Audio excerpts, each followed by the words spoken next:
Excellent. Thank you. Thank you, everyone, for joining. My name's Sam. I am the Director of Security Operations here at DYOPATH. And just want to take a moment and say thank you, everyone, for joining us today. Thank you so much. My name is Sam Bourgeois, and I'm the actual Director of Security Operations for DYOPATH. Thank you for joining our presentation on deepfakes. I hope you got a little chuckle out of that. We are, in fact, not the same Sam Bourgeois. Jason, would you mind reintroducing yourself as the real Jason and not me?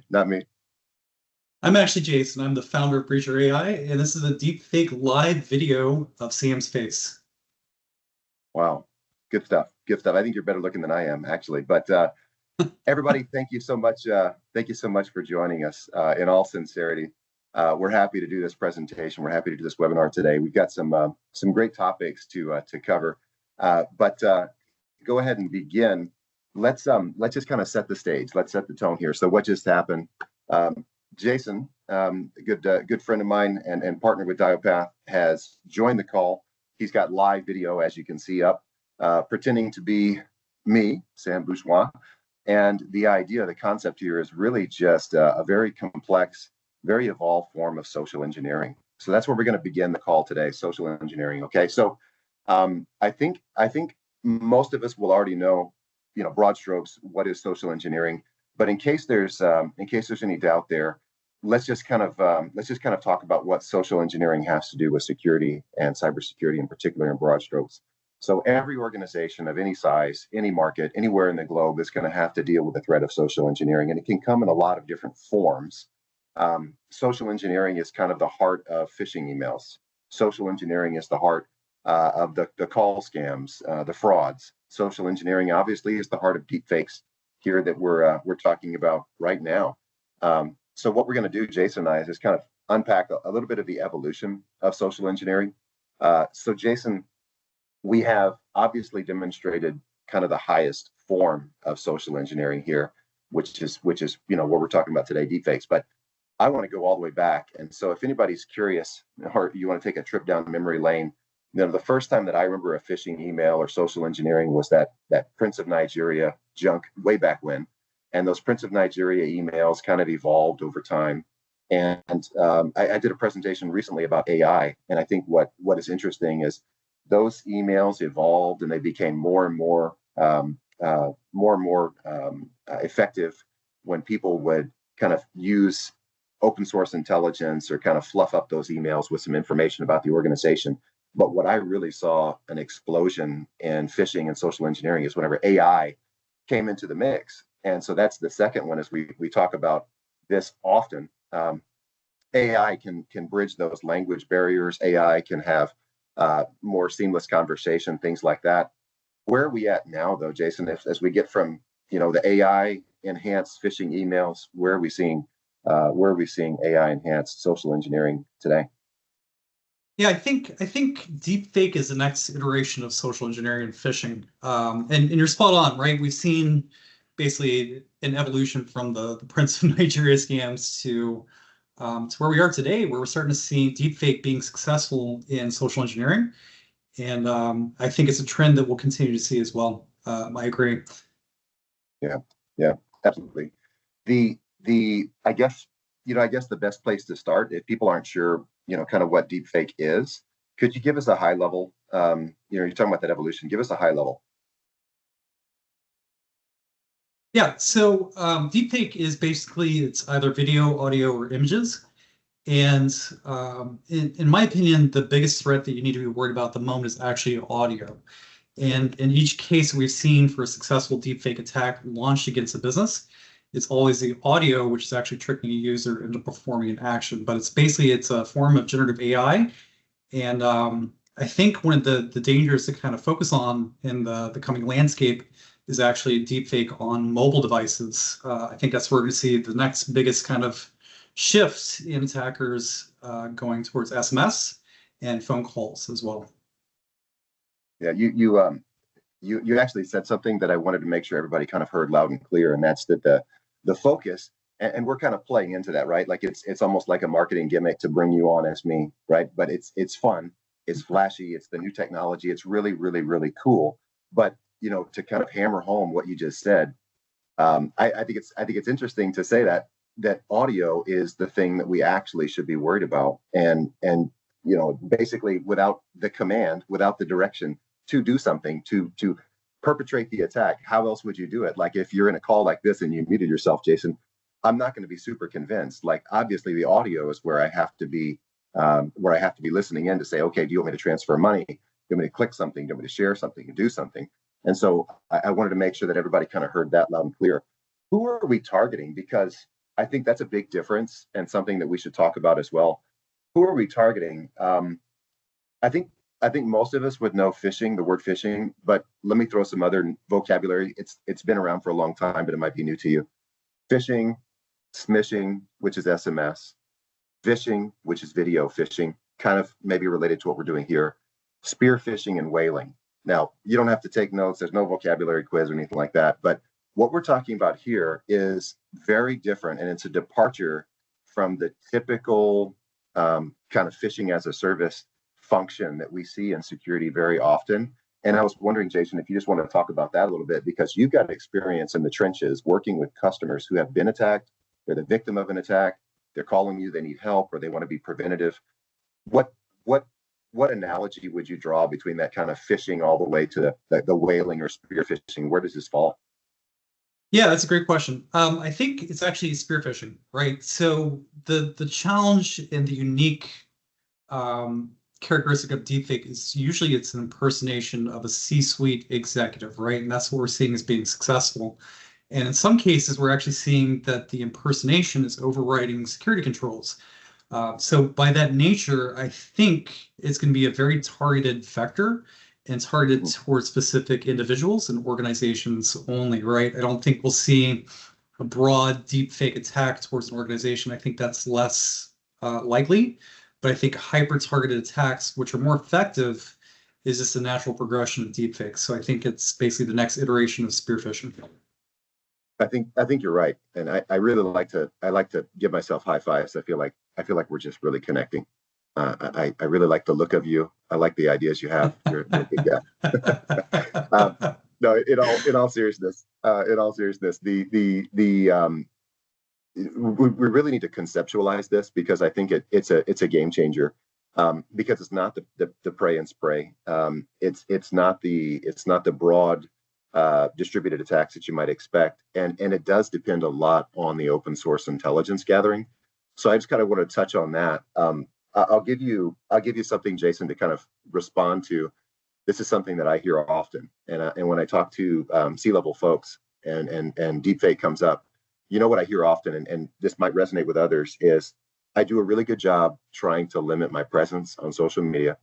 I don't have a Facebook. I don't do this. I try to limit what I do on my LinkedIn, et cetera.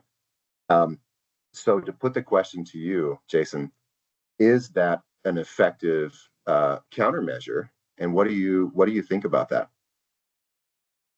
It's important, right? So I always advise that you need to be careful of your digital footprints. I'm the same boat. I've scrubbed any existence that I can from my social media, but it will become less effective. And as weird as that may sound, deepfake's gotten to the point where it's just one photo that all that's needed. So this right here is a single photo I grabbed from a LinkedIn profile, and that's all that you need. And protecting your voice from any sort of existence on the internet is really hard to do. So basically the footprint an attacker needs is much less now, right? It's one photo. You can make pretty good deepfake. It's a few seconds of audio. So I think why I believe that guidance. I think that'll become almost less effective over time as well. Yeah, I would agree. So I'm glad we touched on those big things. And I think for me, one of my favorite things to talk about in conversation, whether it's over a coffee or in a formal situation, I like to talk about threat modeling and understanding where your anticipated threats come from. And so to do that, what I'll often look for are data points that can educate or inform that threat model. And so trying to figure out basically what are the attack vectors, what are the most probable things that I should plan for. So let's transition a little bit into the statistics, or dare I say, the lack of statistics around deepfake. Let's talk about that, Jason. Again, you're in the trenches. You're hearing about this. You're kind of reading all the time. This is your specialty. What are the stats? What you know? I feel like I'm reading a lot of articles about it, but do we have any statistics? Yeah, so I think the best data to look at is the Verizon DVR, right? And keep in mind that that's lagging data; it's a year behind. I can tell you from the trenches that we're being approached by companies, numerous ones that are terrified or have had a deepfake attack occur. 100% of the time, any sort of successful deepfake attack has had an audio-based element to it. And about 70% of the time, it's video as well. So these are occurring more frequently than are making it in the news. And I believe the reason behind that is they're not material breaches, right? So a lot of these are scams and fraud, but it's not just financial based, to keep that in mind too. So we're seeing basically attempts at data exfiltration. If you have proprietary trade secrets, that's a target as well. So it's not just scams. It's basically, it could be data, trade secrets, financially motivated, which is often the case. And it's a broader threat than we think. There are more of these occurring than are making it in the news, definitely. Yeah, excuse me, the one that comes to mind. I don't have anything prepared to talk about it today, but recently there was a well-known industry leader, specifically in security awareness training, that I'm sure everybody has probably seen in the headlines, that basically hired a North Korean hacker into their organization. And I've got to think when all that is kind of unpacked and we see the kind of root cause or hear some more details, I got to think that there's probably some element of deepfake there. I've listened to some really tremendous podcasts recently as well in the last couple of months. There's some stories about folks that are basically copying a LinkedIn and creating a profile, a copy of me, and then doing a presentation like you're doing here, Jason, and getting a job based on my credentials with my face in a call. So that's an interesting thing to note too. You did talk about the DBIR. Now, I guess one observation that I make when I read the DBIR year after year, it's fantastic. I love the DBIR. It's a wonderful kind of longitudinal data model. What I wonder if you could tell me more about, though, is where do you feel like deepfake fits into the DBIR that just was released in the spring, and where do you think we're going to go? Because you talk about the data lagging. Maybe explain that a little bit. Yeah, so it's basically the DBIR is a summary of the previous year, right? It's lagging data, so you can look at it and you can look for trends. And last year, system intrusion was number one, right? Which is basically an exploitation of a vulnerability. And where it's interesting, though, is the MOVEit exploit was very outsized in 2023. And it's a logical target, right? So MOVEit contains sensitive data. It's a lucrative target for basically an attacker. Without that specific vulnerability, we would have seen a slight decrease similar towards web application attacks. So I think what we're going to see is almost an inflection or kind of a convergence between system intrusion and social engineering. The two that actually concern me going into 2024 are social engineering and miscellaneous errors. Both are human elements as well, right? So I think maybe in the next DBR, we'll see a breakout of pretexting further. And deepfake was specifically mentioned in the DBR as a concern. But I think we're going to see more data next year, which will break this out kind of further and refine it as well. So very, very interesting, but definitely keep an eye on social engineering going into 2025 for sure. Yeah, you touched on pretexting, and for everybody who isn't aware of that from a very high level, that just basically is kind of the hijacking or the theft of the authenticity of an existing exchange. So Jason and I are having an email about an invoice in July, and someone can compromise Jason's account and basically just use that trust, use that relationship, use that premise to be more effective at social engineering. And so again, I'm thinking the same thing, Jason. I think that it's going to be a combination of multiple attack patterns that we're going to see. And that is troubling. The attack vector, if I was to ask you that question, the attack vector, if there was a specific place where we're really not prepared, or we're really, should be concerned.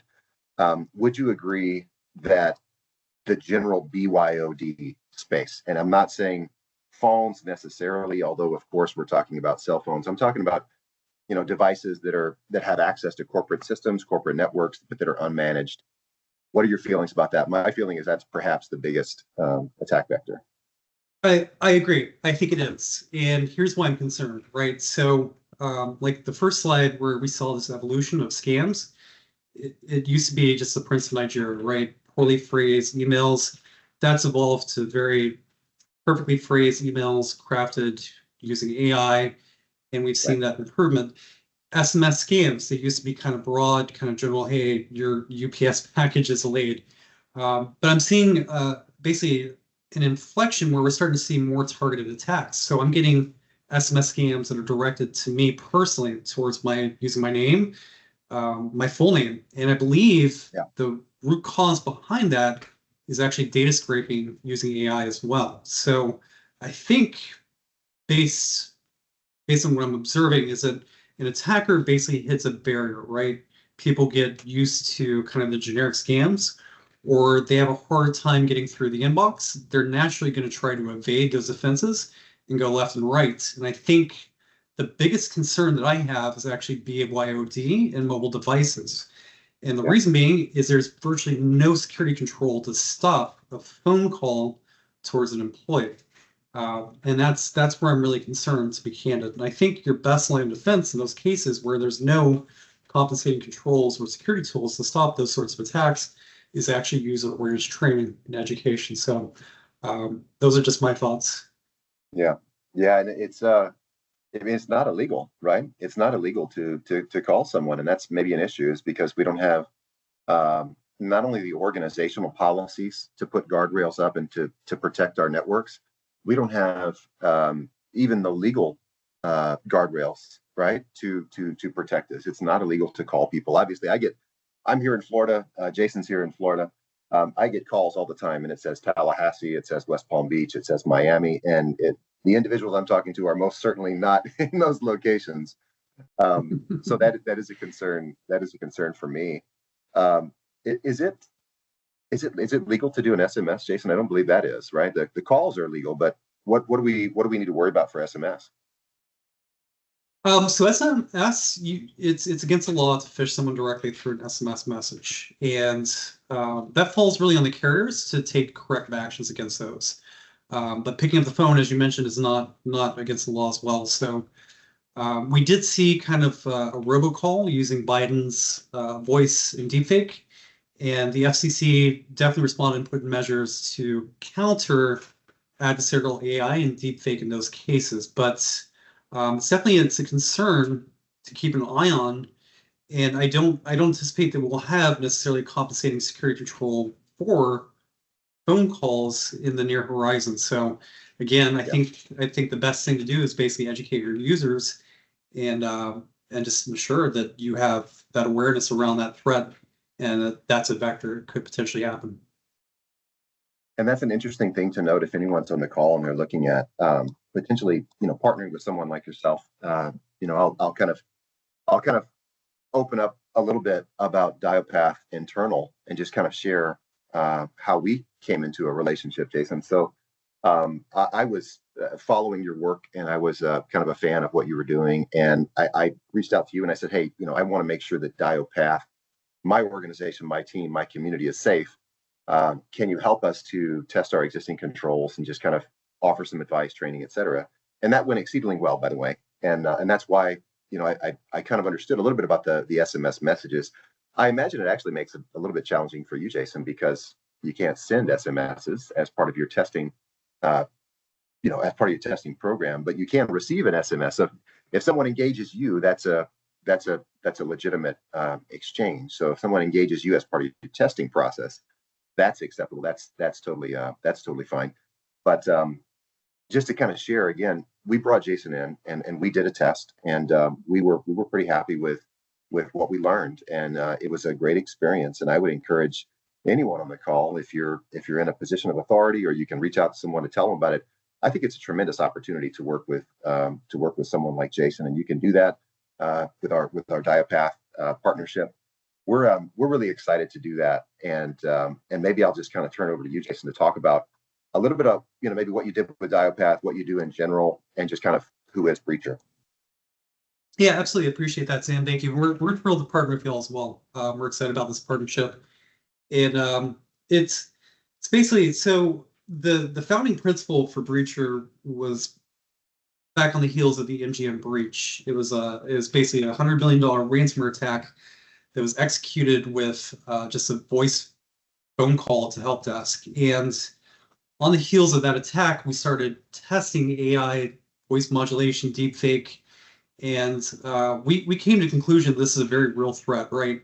So MGM was a simple phone call. Now you have deepfake tools which can mask and then basically clone people's voices perfectly.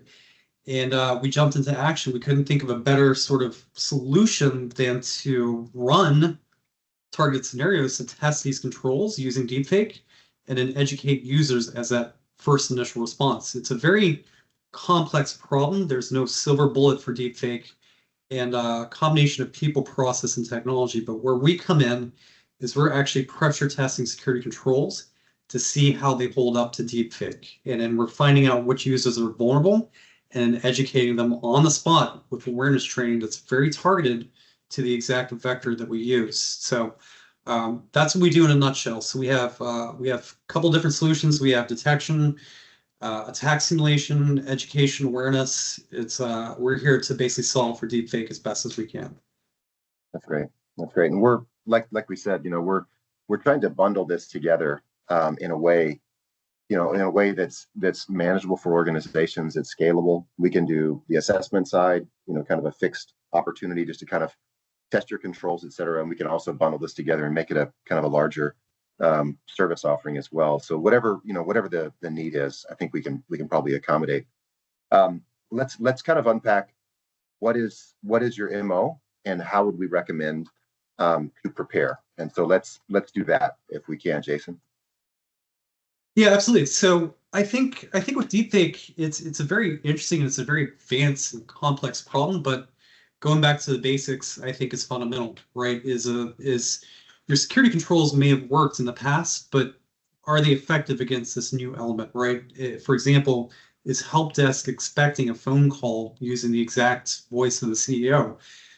So go back, assess your controls, ensure you have them in place, and then tests, put them under the pressure test, verify, see if you have any gaps or vulnerabilities, and then educate your users. And I think that's a very effective first step, just to understand your exposure and your risk and how your controls perform against adversarial deepfakes. So that's where I'd start, is basically go back to the basics first. Love it. Love it. Yep. And I think, if anybody, who's been around in security for any amount of time, this is the same premise, the same process as testing any other controls, whether we're talking about a BCDR, whether we're talking about testing your incident response plans, whether we're talking about assessing against a particular compliance framework. It's the same premise. So apply those same principles, right? Apply those same principles, prepare as best you can, but, hope for the best, prepare for the worst. And if you're not testing those defenses, then you're clearly not ready. I would say for the back to the basics conversation, though, just to kind of back up a few steps, we talk about this often with, kind of this influx of AI into all that we're doing in our organizations. And it's got impacts not just on security, but on privacy, on our GRC, on our risk, obviously. It's got a lot of impacts on a lot of different areas. And so I just want to throw out there, if you haven't included some of these concepts, principles, guardrails, if you haven't updated your documentation around your acceptable user policy, your handbooks, et cetera, if you haven't updated those in the last couple of, I would say weeks, actually, now that things have changed so much, but honestly, in the last couple of, say, months, you're already behind. You're already behind the ball, because if someone like Jason comes in to test those controls and your documentation doesn't actually have any controls, then what are we testing for? Of course you're going to fail. Now, you might be testing just whether or not somebody would actually call and go out of band for communication. But if that's not documented, honestly, that's, you're starting off on the wrong foot regardless. So yeah, so beyond the testing and the preparation and the simulation and then the detection, we really want to make sure that we hammer home education, right, Jason? I mean, that's you've said that many times just today in the call. Yeah, I think education awareness is fundamental. Many users, I think everyone has a concept of deepfake and what it is, but I don't think users are necessarily aware of what it actually, the look and feel of it, right? So it's basically just being situationally aware, I think, is really critical. And then again, testing your incident response plan as well. Like, what do your users do if they actually encounter a deepfake attack? Do they report it to the right channels? Are they using out-of-band verification requests? Do all those processes, procedures, and controls work? And what do you do as a security team if you encounter one of these attacks? What do you do? How do you debunk it? And I think that's where we really kind of excel and come into help with evidence forensics and detection as well. Yeah, yeah, and I've heard some things. Jason, I don't know if you mind. Could you come a little closer to the camera? People have told me this before. They say, you can see glitches, you can see things. Look at that smile; it's beautiful. But you can see glitches, you can see things, and that's not, to be clear, that's not the education we're talking about, right? Like to be honest, like we could do better. Like Jason could do, you could do the audio to make this more convincing. Obviously, you've got my face, but you could actually do my voice as well. We didn't want to go that far. This is really an opportunity to learn, not an opportunity to have too much fun. But the education that we're talking about it's based on those foundational documents and the foundational administrative controls, back channel, et cetera. That's what we're talking about. So don't misunderstand. There's not, we're not gonna educate our way out of this, right, Jason? We're not gonna say, oh, look for the way that Jason's mouth moves or get him to touch his nose or anything. That's not the education we're talking about. Those are great tips and tricks. But they're not the thing we're talking about. By the way, since I set it up, Jason, do you have any tips and tricks? Do you have anything that you could share? For example, that maybe to protect myself, how can is there anything that you would recommend? Do this tomorrow, and that's a great first toe in the water. We're gonna have some fun here. But first of all, you're spot on, right?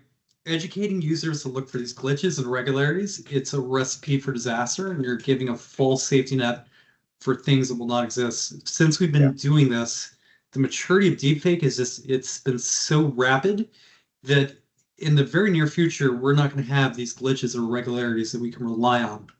So teaching people to look for inconsistencies in videos, it's basically, it may not exist in a few months. And then what do you do in that case? And the answer is you want to teach how to react and respond and to basically understand the situation, right, that's being presented. Am I being socially engineered?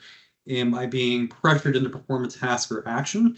And how do you react to that? Basically teaching people to slow down and then verify, use that second channel, use that third channel, whatever, to basically verify that what you're actually being presented with is accurate. One glitch for these, it's hilarious, it's really funny, is this is a deep fake mask basically that goes in front of your face. And if you put your finger directly in front of the camera and then touch your nose, you'll notice that your finger actually blends into the mask. So I don't want to recommend picking your nose, but that's one telltale sign that you can use, is basically just a hand in front of the face. And you can tell that it's a deep fake. Nice. What about audio? Any tips for audio?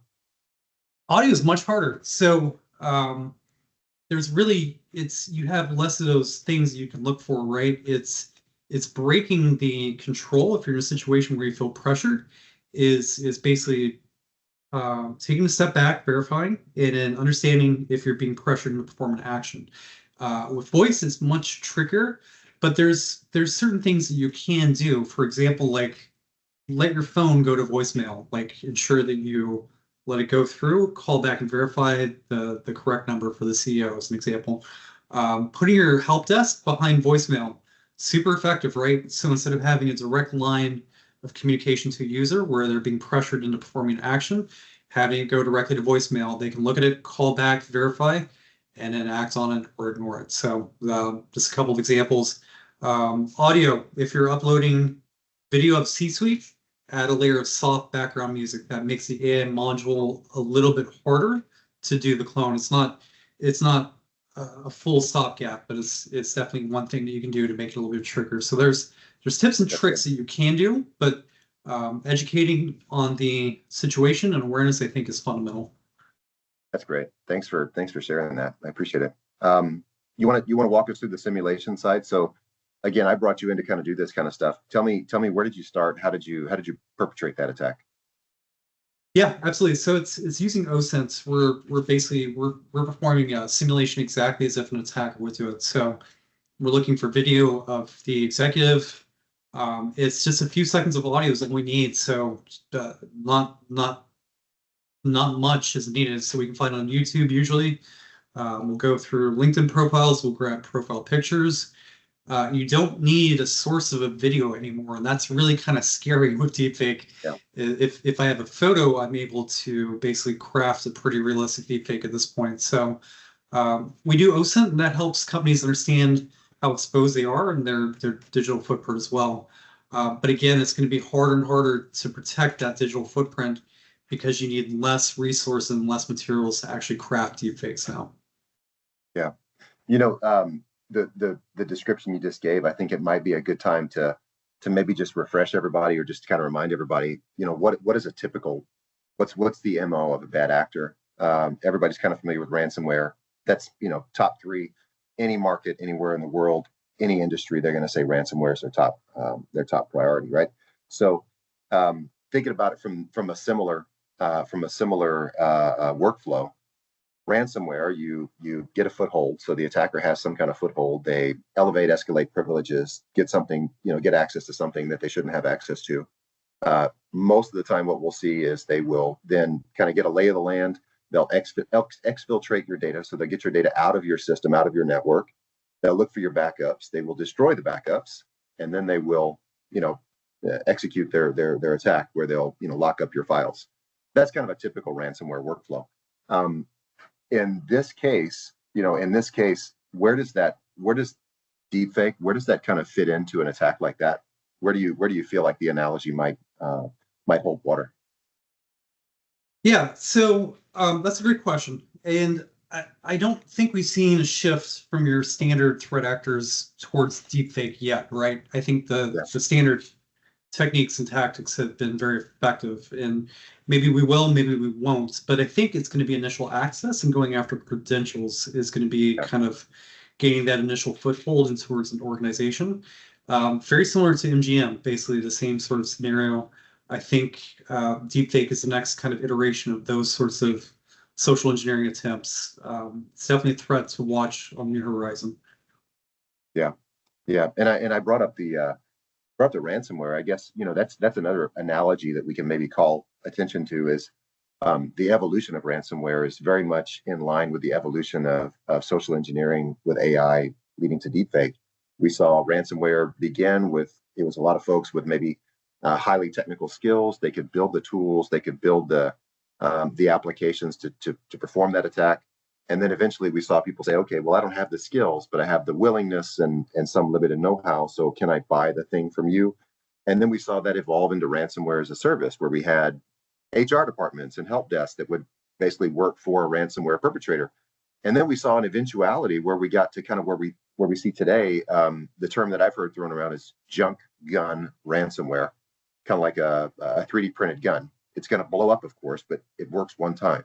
And so the idea is that this junk gun ransomware is just cheap, dirty, maybe garbage, but sometimes it works. Sometimes it gets the job done.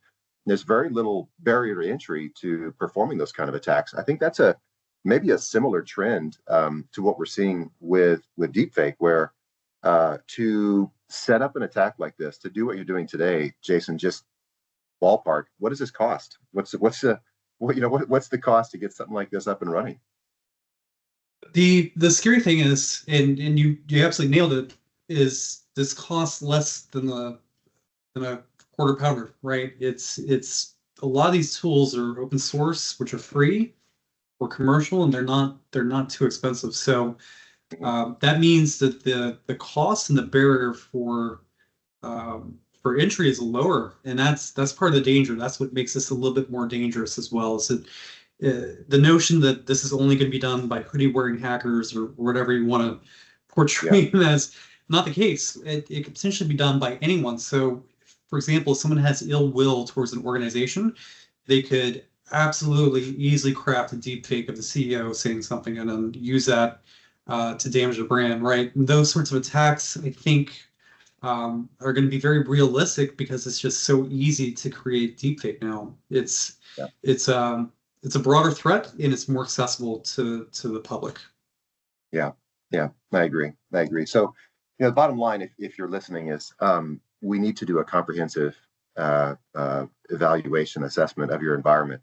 And so that's where that layer 3, that vulnerability assessment comes in. And that's where Jason really helped us to understand what our perimeter is, where some of our weaknesses could be, and then to kind of probe those systematically.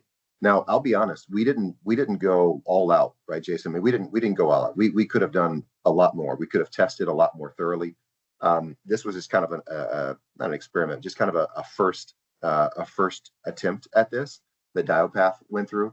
But what we're really looking forward to is that full scope vulnerability assessment. You want to tell us a little bit more about that? What's your vision? Yeah, absolutely. So it's basically, I think that every organization needs to understand if they are vulnerable, right? Understanding if you're at risk, do you actually have a deepfake problem? Some organizations may not, but understanding your risk is your first step, and it's the most important. So we're going through and we're assessing controls and users in parallel. It's instead of doing 20, 30 different simulations towards a user base with generic sort of simulations, we're using very focused, very targeted scenarios.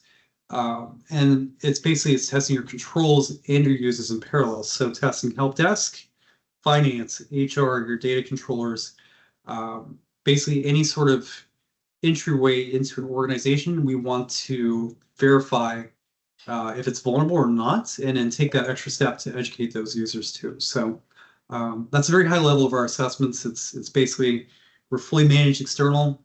It's a very easy lift for any organization to do this. Yeah, and where I hear this fitting in really well, and I think everybody else is probably going to make the same conclusion, is I feel like this is the evolution of the blue team as well, evolution of the red team as well. So where does this fit in? For me, if you're doing a pen test, this probably sounds very familiar. If you've done a pen test in the past, it probably sounds very familiar. With any pen test, just kind of pause on that topic for a moment. There's different kinds of pen tests, right? Some people don't have the interest in the social engineering side. They just want to do the network pen test. Other folks want the physical. They actually want you to come in, try to pop locks, jiggle door handles, etc. So a pen test, I would say, maybe, and I didn't plan to ask this, Jason, but where do you feel like does this fit in now? Do you think this is appropriate to include in that pen test scope of work that people are doing usually on the regular, once a year, twice a year, etc.? Mm-hmm. Yep, I do. I think that your attack surface and your footprint is now expanded with deepfake. You have additional communication channels that you need to worry about securing and determine if they're vulnerable. So it's a great way to basically augment penetration tests as well. And we sell engagements on a quarterly basis just for that principle, right? If you want to do a full kind of scope or engagement and determine if your entire organization is vulnerable to a standard pen test and social engineering, we come in and we augment that pen test as well. So we're not a replacement for any tool, not even awareness training platforms. We're here to augment and help. Love it. And then now let's switch gears. That was kind of the red team side. Let's talk about the blue team side. So from the blue team side, you think you've been attacked. You think you've had some kind of incident or event. I'm really interested to see where detection capabilities go, because that's super fascinating. Do you want to talk a little bit about what you're capable of doing and kind of where you think you're going to be able to provide some of those preventative detection and blue teaming efforts in the near future? Yep. So I think incident response and determining how your organization performs in response to an attack is equally important as well. So ensuring that your users have the right communication channel and you have the right processes and procedures to take action against deepfake as well. So it's basically how do you react and respond. And that's where we really help as well. So we have the ability to do forensics on deepfake video and audio. It's basically send us a file. If you're being socially impersonated, we can take that and we can give you evidence which you can take further action against it. So it may be a takedown request. It may be contacting the FBI, CISA, you name it, right? So we give you that first kind of proof and evidence. And we also help with that communication channel as well to make sure that your users have the right places to report stuff to. We give you that line of support as well to help. And we just rolled out live video conferencing detection. So this right here, if this happens in the real world, we now have the ability to detect it via audio file. So a very unique approach is we're listening for deepfake audio, and we're actually picking up keywords as artifacts that may indicate a user is being socially engineered, and we're alerting both security operations and the user on the conference call to basically terminate the call and exit as well. So pretty cutting edge stuff, and I think these will become increasingly important as the stuff matures as well. Yeah, I've had so many. We talk all the time about this stuff, but I've had so many conversations with folks. There are some laws that are on the books. I mean, Jason and I were here in Florida. I believe there's a law in Ohio. I believe there's some laws that are in progress right now in different states that are specifically to address deepfake and to address things like sextortion, the face swapping, things like that. And all those things are wonderful. They're tremendous. But my question is, are those agencies under whose jurisdiction that would fall to enforce those laws, are they prepared? Do they know how to do the things that you're talking about? And that's where my head is, that's where my head's kind of spinning, is to say, what do we do about that? And so just an opportunity for you to kind of share. I know that you do also forensics, forensic evaluation if you believe that you have a file or a link in question. Do you want to just talk about that briefly? Yeah, absolutely. So we're fully managed, and we use an API to basically determine if something is deepfake using audio artifacts. So we're listening for irregularities in the audio during the voice cloning process, right? General adversarial network leaves behind traces of elements of audio which are imperceptible to the human ear, but can be picked up using artificial intelligence. And that's what we're doing. That's what we're listening for. Great. So it's really simple. You give us a file if you have it, or if it's something on social media or the web, send us a URL and we'll extract it. We will basically run forensics and then give you a high probability or a low probability if it's deepfake, where you can take that further action against it. And that same API is being used in the live video conferencing detection as well. We're able to listen for those slight irregularities that are imperceptible to humans and then determine at a high confidence if it's deepfake or not. But it'll be an arms race. It's as deepfake gets better, the detection tools have to level up as well. So it's a constant cat and mouse game for sure. Yeah, I agree. And to kind of bring all this home, the question that we wanted to pose to the group is, what would you do? have you thought about it? I just had by the way, Jason, I didn't get to tell you this. I just had a connection that I've had for a number of years, a good working friendship, and he shared that his organization was a victim of a link. This is the CEO. I need you to do something for me, kind of thing, kind of campaign. And I've been seeing those for a long time. And to your point, they're getting more and more personal because they're scraping those data brokers. They're looking for OSINT. They're targeting. They're doing spear phishing. But I think what we're going to see is if not right now, in the very near future, we're going to see those two things converge, and it's going to be a deep fake on the other end of it. It's going to be an invite to a call. It's going to be, hey, let's jump on a Teams call. Let me send you an invite. I'm locked out of my work account. I'm going to send it from my other account, and then you jump on the call. And instead of Jason wearing my face and using his voice, it's using the CEO's voice, wearing the CEO's face. I think that's what we're going to see. So you've got to test for that. We got to know, what would happen in those worst case scenarios. Kind of getting into the future stuff.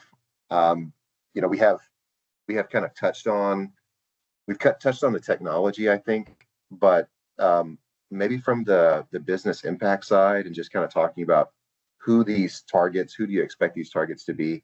Do you want to walk us down that path a little bit, Jason? Where do you think we're going to end up in Q1 2025, Q2 2025? Yeah, so it's interesting. I came in with the expectation or the assumption, I'll say the assumption that it would be largely targeted towards financial services, and it's been true to an extent. But any organization has been targeted. We're seeing deepfake attacks, which are literally for $1,000 towards a nonprofit in Oregon, and we're seeing massive ones for $25 million in Hong Kong that was successful. So it's across the board. Literally anyone can be impacted, and it's a very broad threat. There's no specific target that I've seen or pattern for deepfakes in general. It can literally be anyone, anytime, in any place. Yeah, I agree. I can't really add much to that. You know, we touched on the whole kind of junk gun concept for ransomware being applied to deepfake. But it's clear this is only going to get cheaper, and it's only going to get easier. And like you said, most of these tools are cheap or free to use. So what I would like is, maybe before we get to some kind of closing statements, Jason, if anybody has any questions or direct comments or things that they would like to share or have Jason and myself talk about, go ahead and pop into our Q&A. The Q&A should be active. It should be live right now. If you have any concerns, go ahead and start thinking about that. Drop those in right now. There's a section for that. And then Jason, you and I'll stop sharing in just a moment, and we'll address questions. But wanted to give you the opportunity to just kind of wrap us up and say, you know, what are the last things you'd like to share if we're all sitting around for a coffee or whatnot? You know, what's the last piece of advice you might want to share with this group? For me, it would be not a matter of if, but when, right? So I think we're up to about 40% of organizations have seen some sort of deepfake incident or attack. Take a very proactive approach and start with awareness training and education as being the fundamental building block to addressing this threat. I think that is the number one step that you can do. And then test, verify if your controls work, pressure test them, and then understand if you are vulnerable as well. And I think that's the first initial step that you should take. Yeah, I dig it. For me, I did. It's funny because I feel like there's a theme here. Like I did a presentation last week on AI and security on the red team, blue team side. And then a week before that, or 2 weeks before that, I did a presentation on the importance of layered security and layering protections and controls in an organization. And so what I would say, you know, as kind of a closing thought is, you know, we're saying the same thing, just in different ways. You've got to have a comprehensive understanding of what it is you're trying to protect. It's not just about the crown jewels and protecting your data, et cetera, but really understanding the nature of the threats that are coming to you from the outside and from within, because we haven't even talked about insider threat in the context of deepfake, but that's perhaps a whole nother conversation we should have later. My advice to everyone is to have a really good understanding of what it is you're trying to protect, a comprehensive understanding of the threat model that your organization will most likely, you know, face, with all the data to inform those decisions, and then to create a layered approach to securing those things that are most important to you. And that should probably include deepfake protections and awareness training. Okay, with that, let's see if we have any questions to kind of kick things off. We had a couple of comments that I think I shared a few of the questions that I hear most often, Jason, with you already. Most of the time, what I'll hear is I'll hear people say, "Well, we don't really have that kind of, you know, big money transfers. Are we really going to be a target for this kind of thing?" What do you think is the answer that we should share with people who say something like that, Jason? You kind of alluded to it. You said, "Well, I forget the number. What was the number from Portland you mentioned? That was a confirmed case." Yeah, it was right around $1,000, right? So Wow. it's Wow. keep in mind that it's finance is usually the target, but not always the case. We've got reports of very high-tech companies um, attempting to be basically a breach to get data, like trade secrets out. Very high-tech organizations have reported pretty comprehensive deepfake audios. So just keep that in mind. It's not necessarily just a financial threat as well. Yeah. Yeah. Yeah. The other one that I hear often, I think I shared earlier, maybe we can kind of, pull that thread a little bit more is, I manage my social media presence fairly well. I try to keep a nice, tidy digital footprint. I don't put myself out there too much. I don't do a lot of videos. I don't have a lot of social media. That was one of the things that I had given an example earlier in the presentation. But what if we kind of flip that around a little bit and let's make it proactive? And I'll turn that to you, Jason. What are some things? What are some things that you think would be wise to follow up on after this call, if you wanted to curate that even further, or if you wanted to be a little bit more proactive? Any ideas? Go back and look at your controls, right? Go back to the basics first, I think is number one. That'd be my number one guidance.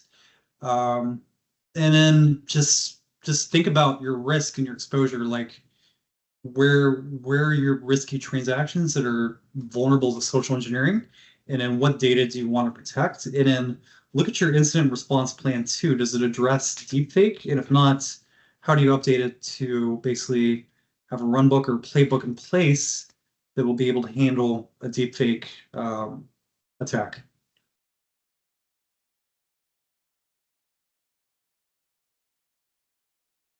Apologize, stayed on mute there. We don't You're need muted. to.